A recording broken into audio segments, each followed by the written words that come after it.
नमस्कार, मैं डॉक्टर रवि राय आप सभी दर्शकों का हार्दिक स्वागत करता हूं।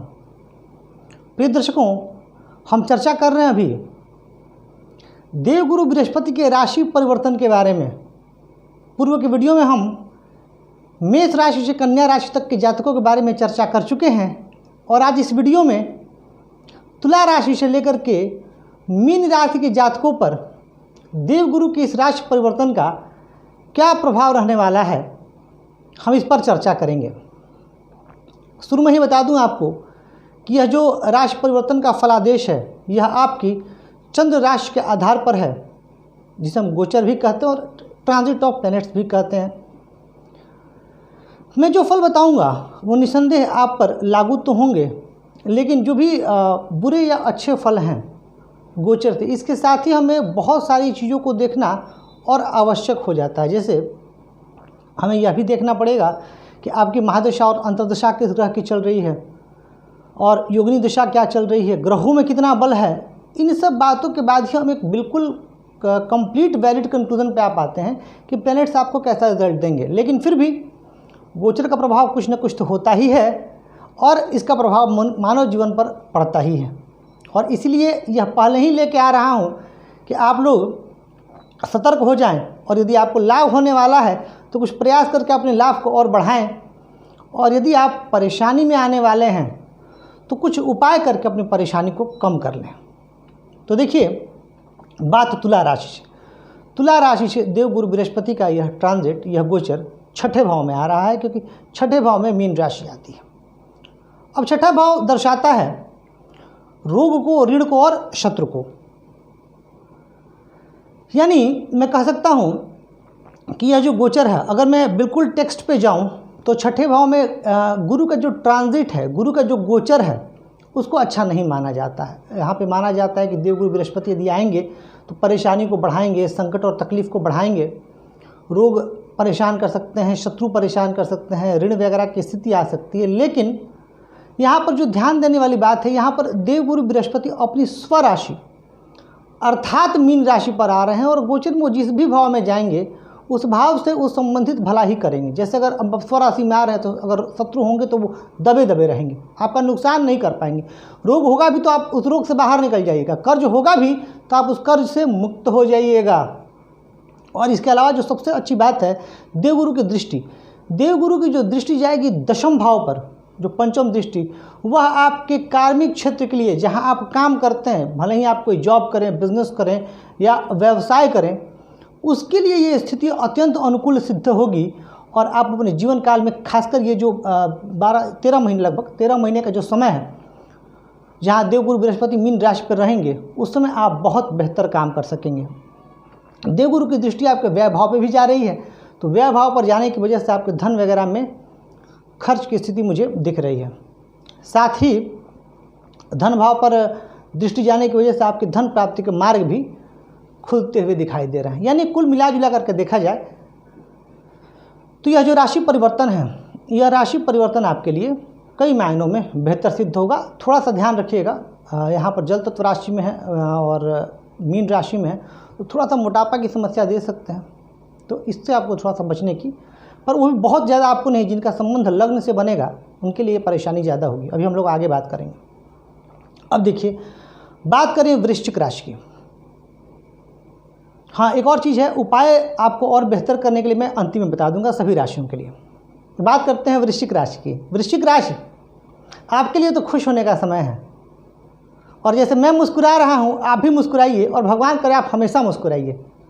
देखिए, देवगुरु बृहस्पति कि यह जो गोचरीय स्थिति है मीन राशि में, यह आपकी राशि से पंचम भाव में आ रही है, और जहाँ वह कारक होते हैं और यह स्वराशिस्थ हो रहे हैं पंचम भाव में, आपके लिए तो बहुत ही अनुकूल और सुखद स्थिति। यदि आप शिक्षा के क्षेत्र में काम करते हैं तब आप बहुत आगे बढ़ सकते हैं। यदि आप स्टॉक मार्केट वगैरह क्षेत्र में काम करते हैं, स्पेकुलेशंस के काम में हैं, तो भी आपके लिए अच्छा, क्योंकि पंचम भाव बली हो रहा है। आपके संतान के लिए भी अच्छी खबर, आपकी संतान भी अपने जीवन काल में बहुत बेहतर करेगी और संतान की वजह से आपका नाम और यश दोनों बढ़ेगा। तो वहीं देवगुरु बृहस्पति के लाभ भाव पर दृष्टि आपके लिए लाभ के तमाम मार्ग को खोलने वाली होगी। लग्न पर दृष्टि, अभी मैं बात कर रहा था जब तुला राशि की, कि जल तत्व राशि में देवगुरु स्थित होते हैं तो मोटापा देते हैं। तो आपके लग्न में भी जल तत्व की राशि है, वृश्चिक राशि, और मीन राशि में भी है। तो आपको इस दशा काल में बस सावधानी इतनी रखनी है कि आपको अपने खान पान पर ध्यान रखना है, नहीं तो मोटापे की स्थिति हो सकती है। देवगुरु की पंचम दृष्टि आपके नवम भाव पर जा रही है, जो कि भाग्य भाव है। निसंदेह इस दशा काल में आपका भाग्य बहुत बढ़ने वाला है और आपका भाग्य बहुत ही साथ देने वाला है। इस समय में आपकी धर्म कर्म में रुचि पैदा होगी और आप धर्म कर्म के कार्यों में जुड़े रहेंगे। अपने पिता का भी विशेष ध्यान रखेंगे और हर काम में आपका भाग्य साथ देगा। एक परेशानी अवश्य होगी जब वो शनि आएंगे आपके, जब शनि कुंभ राशि में प्रवेश करेंगे तो आपकी ढैया शुरू होगी, लेकिन बृहस्पति की ये स्थिति आपको काफ़ी हद तक बचाने का काम करेगी, क्योंकि राहु भी आपके शुभ भाव में गोचर करेंगे 12 अप्रैल से। तो आपके लिए अब जो परेशानियां थी वह धीरे धीरे ख़त्म होने का समय आ गया है और अपने जीवन में आप बेहतर करेंगे और आगे बढ़ेंगे। बात की जाए धनु राशि की, देखिए धनु राशि के लिए अब जो गुरु का गोचर है यह चतुर्थ भाव में है। अब वही बात आ जाती है, अगर मैं टेक्स्ट बुक्स पे जाऊं, क्लासिक बुक्स पे जाऊं, तो ट्रांजिट में स्पेशली 4th हाउस में गुरु के ट्रांजिट को बहुत अच्छा नहीं माना गया है। सुखों में कमी, जबकि गुरु केंद्र भाव है, फिर भी कई जगह ऐसा लिखा हुआ है। पर मेरा जो अप्रोच है और जो मेरा नज़रिया है कुछ और कहता है।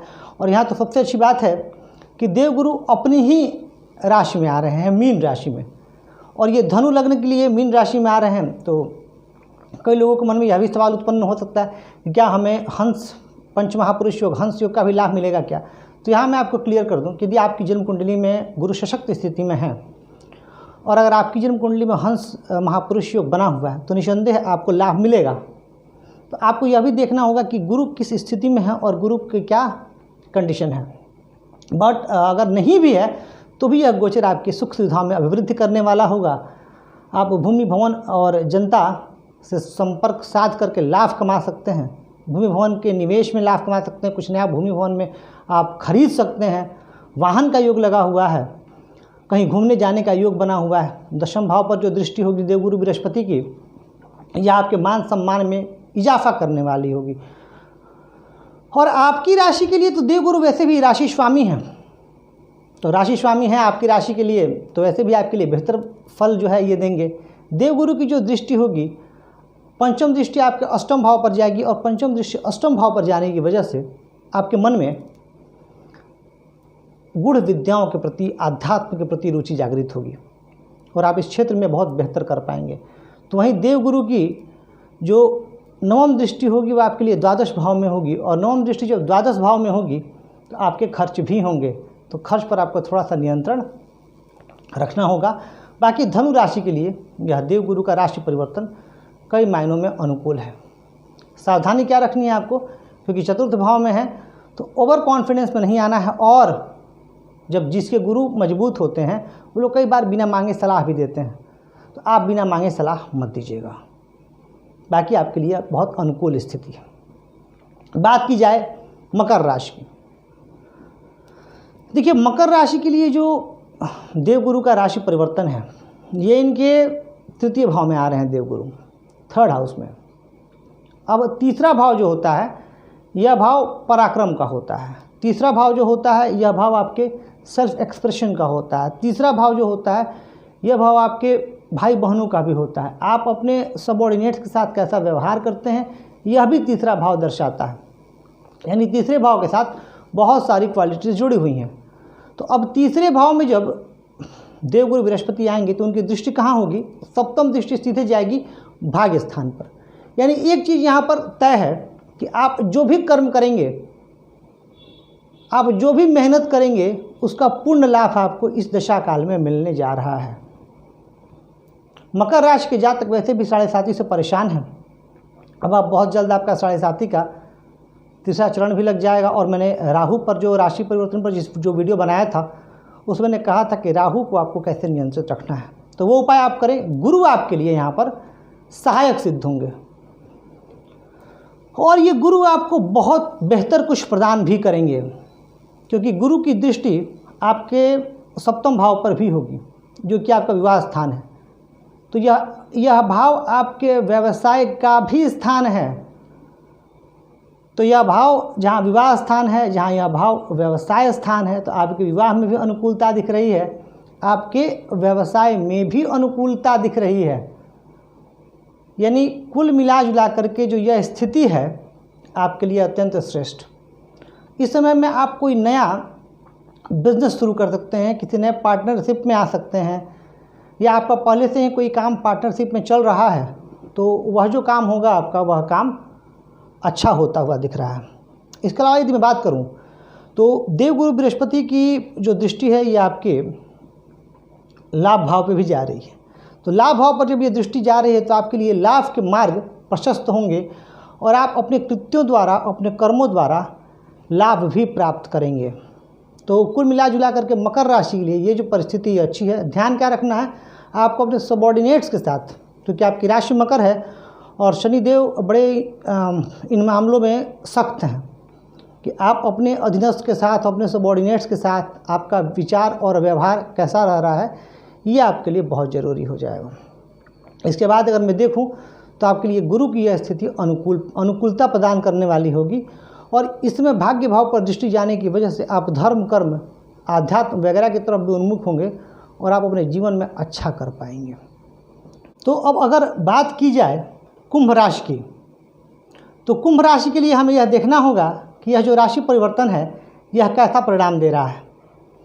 तो देखिए कुंभ राशि के लिए तो बड़ी अच्छी स्थिति है और सभी शास्त्र, सभी टेक्स्ट एक मत से यह बात कहते हैं कि कुंभ राशि में जो गुरु का यह परिवर्तन हो रहा है ये उनके दूसरे भाव में हो रहा है और जब गुरु धन भाव में गोचर करते हैं तो निसंदेह वो बहुत अच्छे परिणाम देते हैं, क्योंकि गुरु कहाँ के कारक हैं? गुरु कारक है धन भाव के, गुरु कारक होते हैं पंचम के। तो जब गुरु इन भावों के कारक हैं और इन्हीं भावों में आ रहे हैं तब वह अच्छा नतीजा, अच्छा रिजल्ट देंगे ही देंगे।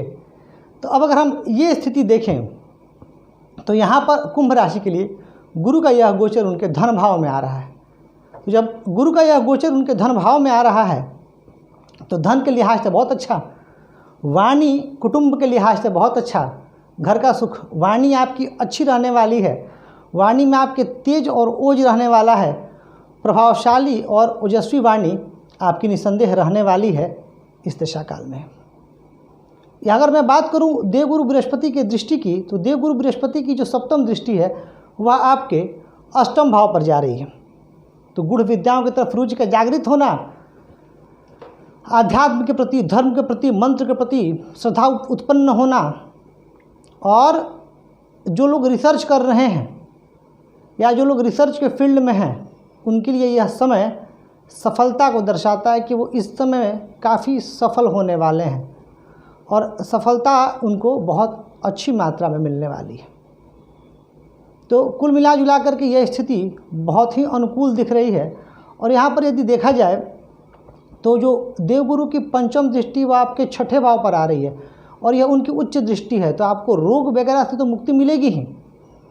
साथ ही में जो लोग किसी कॉम्पिटिटिव एग्ज़ाम्स की तैयारी कर रहे हैं या किसी कॉम्पिटिटिव एग्ज़ाम को उनको फेस करना है तो उनके लिए भी यह स्थिति पूर्ण रूप से अनुकूलता लिए हुए है।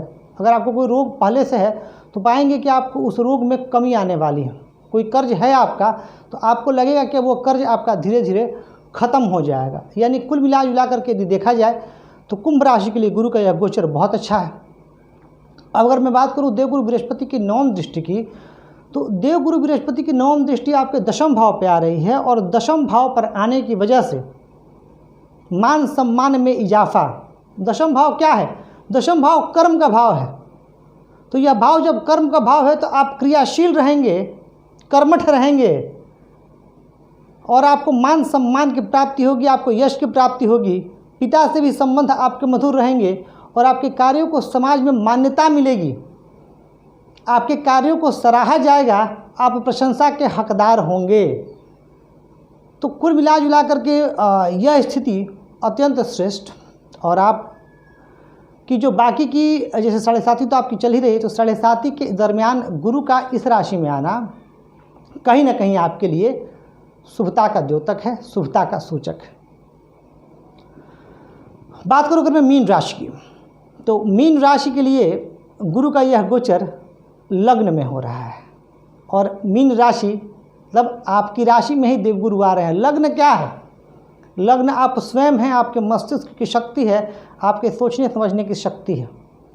तो जब देवगुरु लग्न में आ रहे हैं तो निसंदेह आप धार्मिक होंगे। अच्छा, यहाँ पर भी एक जैसे हमारे जो इंडियन टेक्स्ट और क्लासिक टेक्स्ट हैं उसमें पता नहीं जो भी उनके दिमाग में रहा हो, जो रीज़न रहा हो, कि ट्रांजिट में, स्पेशली ट्रांजिट में फर्स्ट हाउस को बहुत अच्छा नहीं बताया गया है, कुछ टेक्स्ट को छोड़ करके।